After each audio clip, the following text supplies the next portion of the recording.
ಸ್ನೇಹಿತರೆ, ಈ ವಿಡಿಯೋದಲ್ಲಿ ನಾವು ಎಕ್ಸಿಟ್ ಪೋಲ್ ಅಂದರೆ ಏನು, ಅದನ್ನು ಹೇಗೆ ಮಾಡ್ತಾರೆ ಅಂತ ನೋಡ್ಕೊಂಡು ಬರೋಣ ಬನ್ನಿ. ಸ್ನೇಹಿತರೆ, ಮತದಾರರು ಮತಗಟ್ಟೆಯಿಂದ ಅಥವಾ ಪೋಲಿಂಗ್ ಸ್ಟೇಷನಿಂದ ಹೊರಬಂದ ತಕ್ಷಣ ಅಥವಾ ಎಕ್ಸಿಟ್ ಆದ ತಕ್ಷಣ ಅವರ ಅಭಿಪ್ರಾಯವನ್ನು ತೆಗೆದುಕೊಂಡು ನಡೆಸುವ ಸಮೀಕ್ಷೆಯನ್ನೇ ಎಕ್ಸಿಟ್ ಪೋಲ್ ಅಂತ ಕರೆಯೋದು. ಕನ್ನಡದಲ್ಲಿ ಇದನ್ನು ನಾವು ಮತದಾನೋತ್ತರ ಸಮೀಕ್ಷೆ ಅಥವಾ ಮತಗಟ್ಟೆ ಸಮೀಕ್ಷೆ ಅಂತ ಕರಿತೀವಿ. ಮುಖ್ಯವಾಗಿ ಯಾವ ಪಕ್ಷ ಅಧಿಕಾರ ಹಿಡಿಯಬಹುದು ಎನ್ನೋ ಸುಳಿವನ್ನು ಕಂಡುಹಿಡಿಯೋದು ಈ ಸಮೀಕ್ಷೆಗಳ ಮುಖ್ಯ ಉದ್ದೇಶವಾಗಿರುತ್ತದೆ. ಹಾಗಾದರೆ ಈ ಸಮೀಕ್ಷೆಯನ್ನು ಹೇಗೆ ನಡೆಸ್ತಾರೆ? ಈ ಸಮೀಕ್ಷೆಗಳು ಮುಖ್ಯವಾಗಿ ಸ್ಯಾಂಪಲ್ ಅನ್ನೋ ಒಂದು ಸೂತ್ರದ ಮೇಲೆ ನಿಂತಿದೆ. ಅಂದರೆ ಆ ಕ್ಷೇತ್ರದಲ್ಲಿ ಕೆಲವು ಮತದಾರರನ್ನು ರ್ಯಾಂಡಮ್ ಆಗಿ ಸೆಲೆಕ್ಟ್ ಮಾಡಿ ಅವರ ಅಭಿಪ್ರಾಯವನ್ನು ತಿಳ್ಕೊಳ್ತಾರೆ.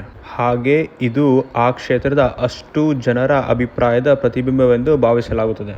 ಹಾಗೆ ಈ ಪೋಲ್ ಸಂಸ್ಥೆಗಳು ರ್ಯಾಂಡಮ್ ಆಗಿ ಸೆಲೆಕ್ಟ್ ಮಾಡುವ ವ್ಯಕ್ತಿಗಳನ್ನು ಸರ್ವೆ ಭಾಷೆಯಲ್ಲಿ ಸ್ಯಾಂಪಲ್ ಎಂದು ಕರೆಯಲಾಗುತ್ತದೆ. ಮತದಾನದ ನಂತರ ಈ ಸ್ಯಾಂಪಲ್ ವ್ಯಕ್ತಿಗಳಿಗೆ ಪೋಲ್ ಸಂಸ್ಥೆಯ ಪ್ರತಿನಿಧಿಗಳು ಕೆಲವೊಂದು ಪ್ರಶ್ನೆಗಳನ್ನು ಕೇಳುತ್ತಾರೆ. ಉದಾಹರಣೆಗೆ, ನೀವು ಯಾರಿಗೆ ವೋಟ್ ಮಾಡಿದ್ದೀರಿ, ನೀವು ಯಾವ ಪಕ್ಷಕ್ಕೆ ವೋಟ್ ಮಾಡಿದ್ದೀರಿ, ನೀವು ಯಾವ ವಿಚಾರ ಇಟ್ಕೊಂಡು ವೋಟ್ ಮಾಡಿದ್ದೀರಿ, ಹೀಗೆ ಹಲವಾರು ಪ್ರಶ್ನೆಗಳನ್ನು ಕೇಳಲಾಗುತ್ತದೆ. ಹಾಗಾದರೆ ಸ್ನೇಹಿತರೆ, ಸ್ಯಾಂಪಲ್ ಆಯ್ಕೆ ಹೇಗೆ ಮಾಡುತ್ತಾರೆ? ಈ ಸ್ಯಾಂಪಲ್ ಆಯ್ಕೆ ಮಾಡುವಾಗ 3 ವಿಷಯಗಳನ್ನು ಗಮನದಲ್ಲಿಟ್ಕೊಳ್ತಾರೆ. ಮೊದಲನೇದು ಸ್ಯಾಂಪಲ್ ಸೈಜ್, ಅಂದರೆ ಎಷ್ಟು ಜನರನ್ನು ನೀವು ಪ್ರಶ್ನೆ ಮಾಡ್ತೀರಾ ಅನ್ನೋದು. ಹಾಗಾದರೆ ಸ್ಯಾಂಪಲ್ ಸೈಜ್ ಎಷ್ಟಿರಬೇಕು?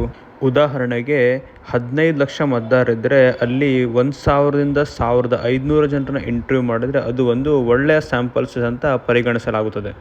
ಎರಡನೇ ವಿಷಯ, ನೀವು ಯಾರನ್ನ ಆಯ್ಕೆ ಮಾಡ್ತೀರ ಅನ್ನೋದು ಕೂಡ ಮುಖ್ಯ ಆಗುತ್ತೆ. ಹಾಗೆ ಆ ಸ್ಯಾಂಪಲ್ಗಳು ಆ ಕ್ಷೇತ್ರದ ಡೆಮೋಗ್ರಫಿಯನ್ನು ಪ್ರತಿನಿಧಿಸುತ್ತಾ ಅಂತ. ಅಂದರೆ ಯಾವ ವರ್ಗದ, ಯಾವ ಸಮುದಾಯದ, ಯಾವ ವಯಸ್ಸಿನ ಜನ ಯಾವ ಸಂಖ್ಯೆಯಲ್ಲಿ ಇದ್ದಾರೋ ಅದಕ್ಕೆ ಸರಿಸಮನಾಗಿ ಹೊಂದಿಕೆಯಾಗುವಂತೆ ನಿಮ್ಮ ಸ್ಯಾಂಪಲ್ ಸಂಖ್ಯೆ ಇರಬೇಕು. ಸ್ನೇಹಿತರೆ, ಇದಾಗಿತ್ತು ಎಕ್ಸಿಟ್ ಪೋಲ್ ಬಗ್ಗೆ ನಿಮಗೆ ತಿಳಿಸುವ ಒಂದು ಚಿಕ್ಕ ಪ್ರಯತ್ನ. ನಿಮಗೆ ಈ ಪ್ರಯತ್ನ ಇಷ್ಟ ಆಗಿದ್ದರೆ ಪ್ಲೀಸ್ ನನ್ನ ಚಾನಲ್ಗೆ ಸಬ್ಸ್ಕ್ರೈಬ್ ಮಾಡಿ ಹಾಗೂ ವಿಡಿಯೋನ ಲೈಕ್ ಮಾಡೋದನ್ನು ಮಾತ್ರ ಮರಿಬೇಡಿ. ಜೈ ಹಿಂದ್, ಜೈ ಕರ್ನಾಟಕ.